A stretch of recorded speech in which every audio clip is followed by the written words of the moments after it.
For this series, we gave Bishop Michael Fisher multiple opportunities over the course of 3 weeks to speak about the troubles facing the Buffalo Diocese. Bishop Fisher declined our request for an interview, instead directing us to speak for this story with Rick Sukan, the diocese's chief operating officer. The hierarchy of the church is such that the bishop is at the top. Why are we here talking to you and not to Bishop Fisher? So Bishop Fisher is currently on vacation. He is in Buffalo, but he is on vacation this week. By the second question of the interview, it was clear that Sukan was not prepared to answer all of our questions. The diocese is asking Catholics in every parish to sacrifice their hard-earned money because bishops, like Bishop Malone and others, lied to them and tried to cover up sexual abuse. How do you explain that to Catholics?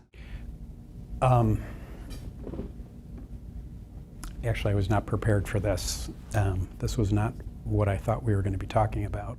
It wasn't the only time that Sukan drew a blank. Why does a religion need a criminal defense attorney on retainer? I can't answer that question now. Why not? I'm not prepared to. Two On Your Side sifted through hundreds of monthly spending reports the diocese is required to submit to U.S. bankruptcy court.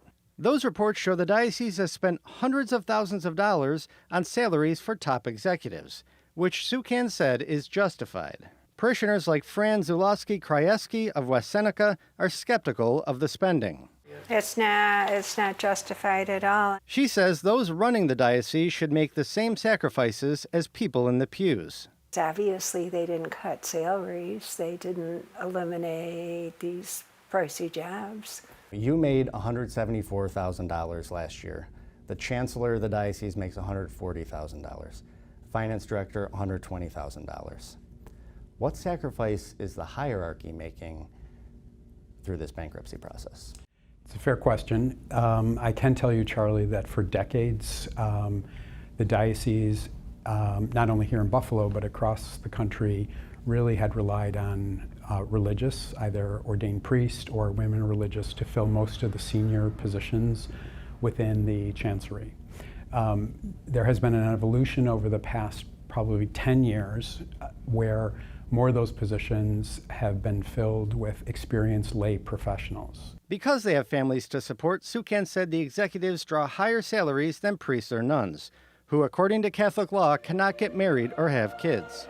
Bankruptcy records show the diocese has spent more than $15 million on attorney's fees, though the diocese says 17% of those are for attorneys for survivors, some of whom the diocese is required to pay. The diocese also spent more than $400,000 on a boutique crisis PR firm, even though it already has its own in-house PR person, and paid $236,000 during bankruptcy to a retired M&T Bank executive for, quote, consulting fees. Does that make any sort of sense to you? No, not at all. I mean, because they're not bankrupt.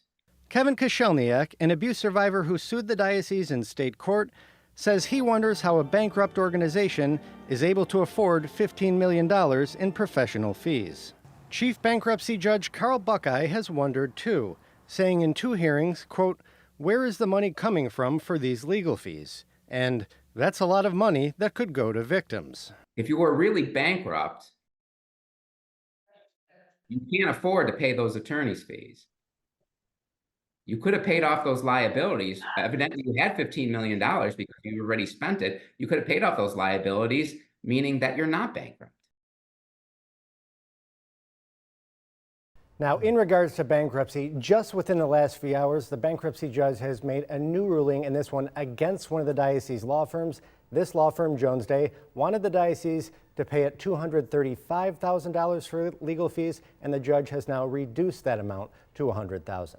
And Charlie, what do you have coming up for us in part 3 of your series? Coming up on August 11th, we take a hard look at a recent sex abuse audit and try to answer the question of whether the diocese really has changed the way it handles sex abuse cases. This will be part 3 of a 4-part series, correct? That's right. Very good. Charlie, thanks so much. Appreciate your report tonight. Thanks.